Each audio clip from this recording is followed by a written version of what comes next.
prezados irmãos, podem sentar. Nós acabamos de ouvir o grande conselho de Jesus no final desta parábola do chamado administrador infiel. Jesus dizendo assim: eu vos digo, granjeai amigos com o dinheiro da iniquidade, para que no dia em que vos faltar, esses amigos vos recebam nos tabernáculos eternos.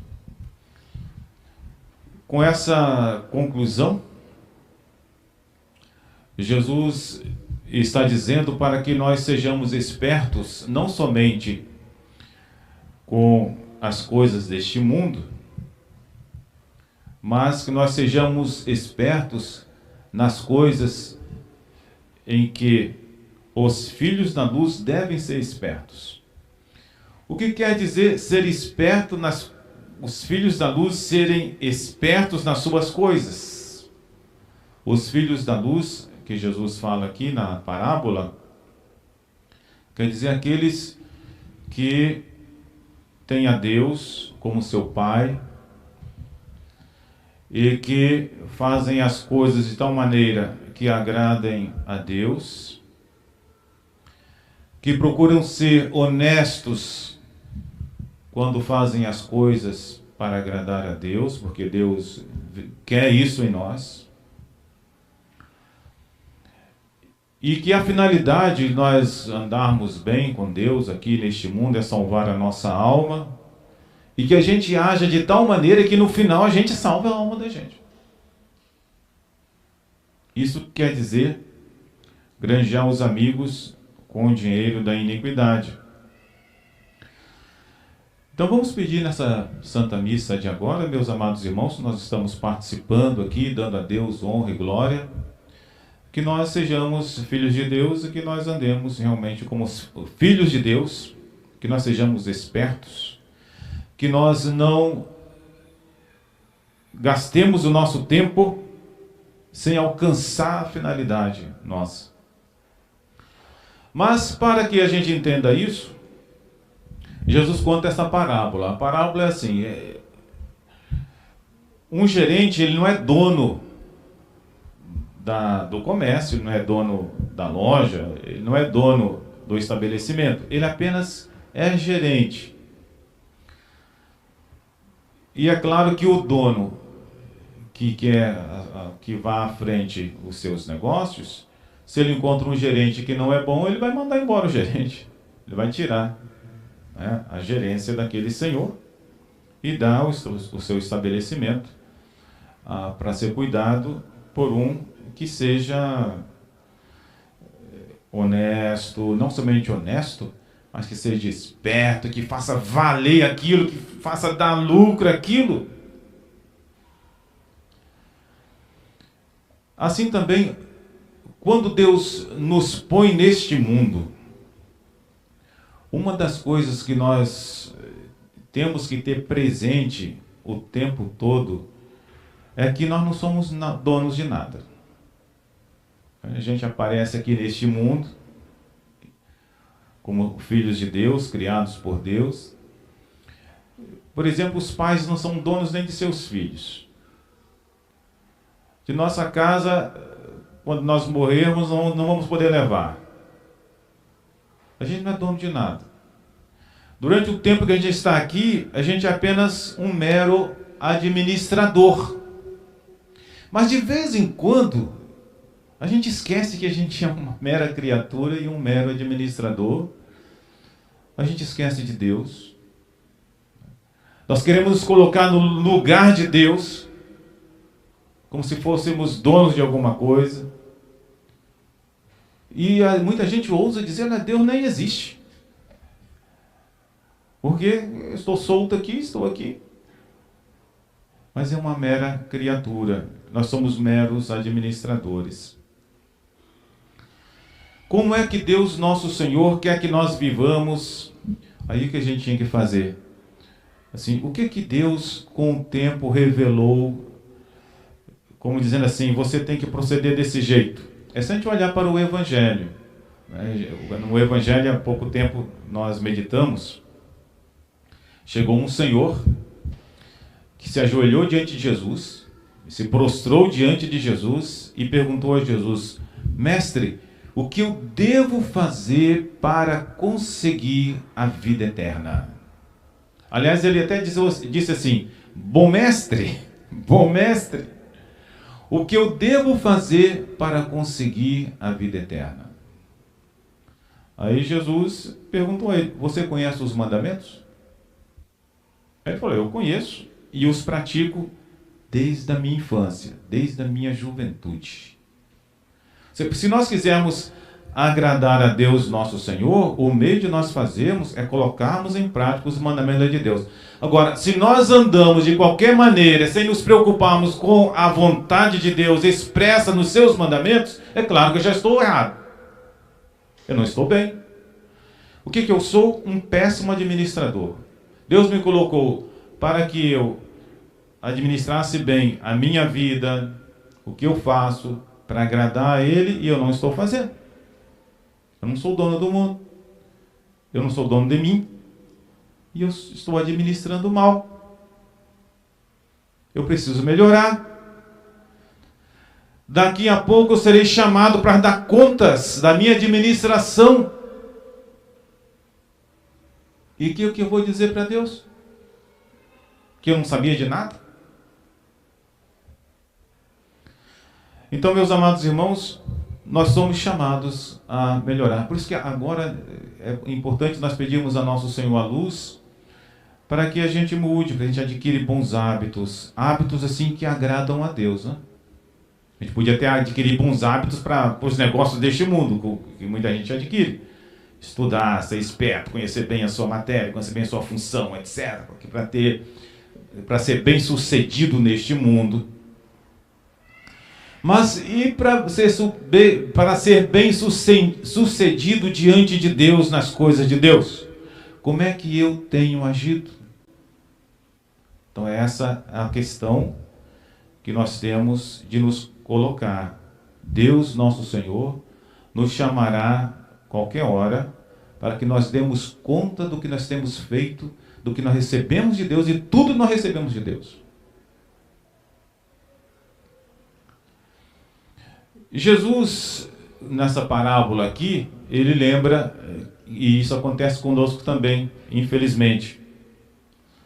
Quantas vezes nós somos mais espertos nas coisas deste mundo, para as coisas deste mundo, para as finalidades deste mundo, mas não somos espertos para a grande finalidade, para a grande causa, a grande importância que é salvar a nossa alma. Aí a lição que nosso Senhor nos dá é que tudo que Deus der para nós, pode ser que eu tenha uma boa profissão, importante, eu devo fazer de tal maneira que ela agrade a Deus. Pode ser que Deus tenha me dado, graças aos trabalhos dos meus pais, às heranças que eu recebi, posses deste mundo, eu tenho que fazer de tudo que isso também sirva para a honra e glória de Deus. E isso é gerir como filho da luz. Deus espera isso de nós. Os filhos deste mundo são mais prudentes nas relações com os seus semelhantes do que os filhos da luz. Nosso Senhor quer que nós sejamos espertos como filhos da luz. Interessante que ontem mesmo eu fui convidado para fazer um casamento. Eu fiquei muito edificado. Eu não gosto de ficar saindo daqui não, mas o casal assim era tão interessado pelas piedade, pelas coisas de Deus, que me convidou para ir. Eu acabei aceitando, chegou o dia, vamos lá. Mas a noiva, por exemplo, ela é uma pessoa muito interessada em agradar a Deus, nosso Senhor. Por exemplo, ela convenceu a todo mundo para vir bem vestidinho à missa, num local onde as pessoas não têm hábito de se vestir direito. E quando as mulheres se vestem bem, só pode ser para agradar a Deus. Pois ela convenceu a todos os convidados, a igreja não podia ficar muito cheia, mas os que vieram sempre bem vestidos. A gente olhava ali, está todo mundo parecendo, né, uma missa de pessoas conservadoras, porque os parentes vieram direitinho, o noivo também apoiando ali, e queriam fazer um culto de tal maneira que agradasse muito o Pai do céu, a Deus. Porque eles queriam se casar para agradar a Deus nosso Senhor e ao mesmo tempo ter uma família cristã, católica, para agradar a Deus. Não tem outro resultado. Eles, que ninguém conhece aqui, né? A esperteza que eles estavam usando era a esperteza dos filhos da luz. E esse tipo de esperteza que Deus nosso Senhor quer ver em nós. Eu sou esperto em tanta coisa, vou fazer uma festa bonita, detalhe disso, detalhe daquilo. Vou fazer uma loja para ganhar muito dinheiro, aí o máximo que eu puder fazer ali eu ponho para poder atrair mais gente, para eu ter bastante sucesso. E quando se trata das coisas de Deus, que é a coisa mais importante deste mundo, eu faço de qualquer maneira. Pouco importa como é que é. E é isso que nós somos chamados agora a prestar atenção. Devemos tratar as coisas de Deus como filhos da luz. Deus que nos dá tudo. A gente não teria nada se Deus nos colocasse aqui neste mundo. E nós somos meros administradores. E daqui a pouco nós seremos chamados a dar contas a Deus do que nós fizemos. Às vezes até amanhã. Ninguém sabe, né? Todo mundo pensa que vai viver 200 anos. Mas é uma mentira isso. Isso aí é uma mera ilusão. Na verdade, nós não somos donos de nós, podemos ser chamados a qualquer momento. E eu estou procedendo como filho de Deus, ou estou procedendo como apenas um grande espertalhão para este mundo que não vou levar nada? Então é a nossa chamada, meus amados irmãos, nesse dia de hoje. Interessante que, além de levarmos uma vida em que a vontade de Deus está expressa ali nos seus mandamentos, há muitos, Deus chama para uma maior perfeição ainda, como, por exemplo, Deus chamou esse jovem que eu comecei a dizer aqui, que está lá no Evangelho. Jesus perguntou a ele: você conhece os mandamentos? Ele disse: eu conheço. E eu pratico desde a minha juventude. Aí Jesus olhou para ele, o evangelista fala, e Jesus o amou e disse para ele: mas se você quiser levar uma vida mais perfeita, vai, vende tudo o que tu tens, dá para os pobres e me segue. Porque assim, depois de a gente agradar a Deus, Jesus relaciona o amor ao nosso próximo, a ajuda do nosso próximo, que faz parte da nossa vida cristã. Porque é claro que se eu fosse um grande preocupado só com as coisas de Deus e desprezasse o meu próximo, existe uma coisa errada aí. Quem se preocupa muito com Deus, também se preocupa com o próximo. Essa é a lei de Deus. Essa é a vontade de Deus, tanto quanto está à sua altura. Quero terminar, meus amados irmãos, com um lembrete aqui de São Paulo. São Paulo, depois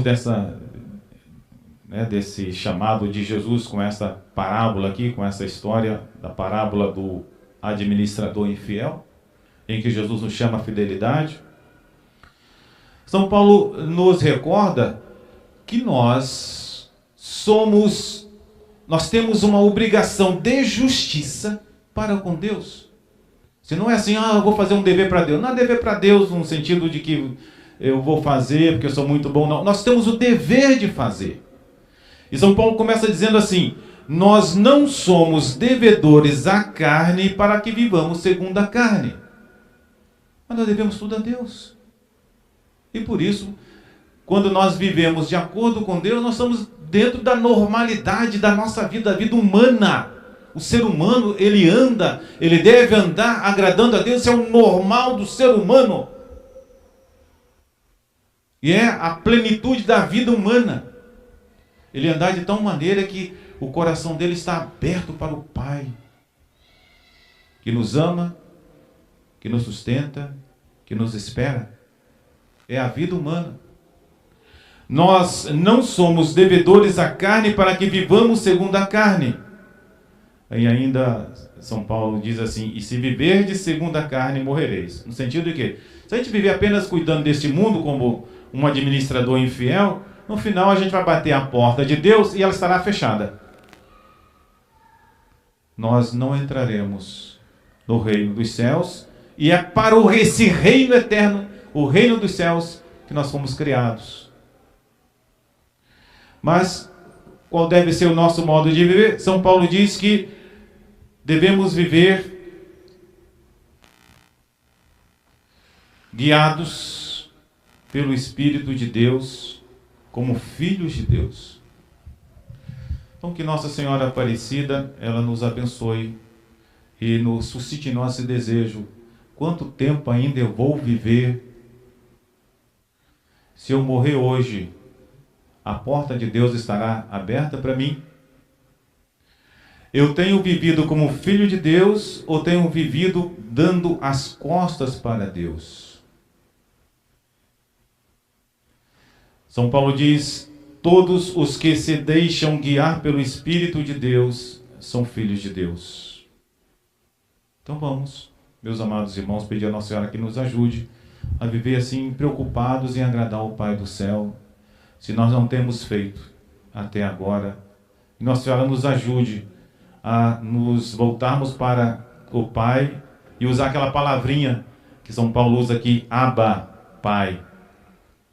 Existe um escritor chamado Joaquim Jeremias, que é estudioso da Sagrada Escritura. Eles ficavam buscando uma palavra, assim, qual foi a palavra que Jesus usava, quais são as palavras exatas que Jesus usava e que os evangelistas copiaram. Uma delas, com certeza, é essa: Jesus se chamava o pai dele de Abba, Pai.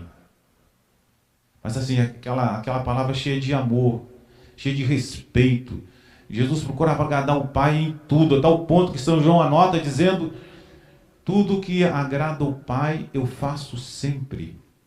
Mas também Nosso Senhor quer ver isso em nós, que nós tenhamos uma preocupação de tudo que agrada a Deus, nós vamos procurar fazer. Que Deus seja sempre o nosso Pai. E que nós vivamos assim como seus filhos.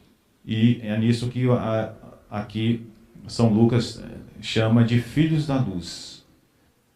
Então que Nossa Senhora suscite em nós esse grande desejo de agradar a Deus e de fazer a vontade de Deus em todas as circunstâncias da nossa vida, e assim nós seremos herdeiros de Deus e, como diz São Paulo, co-herdeiros de Jesus Cristo, das riquezas da vida eterna.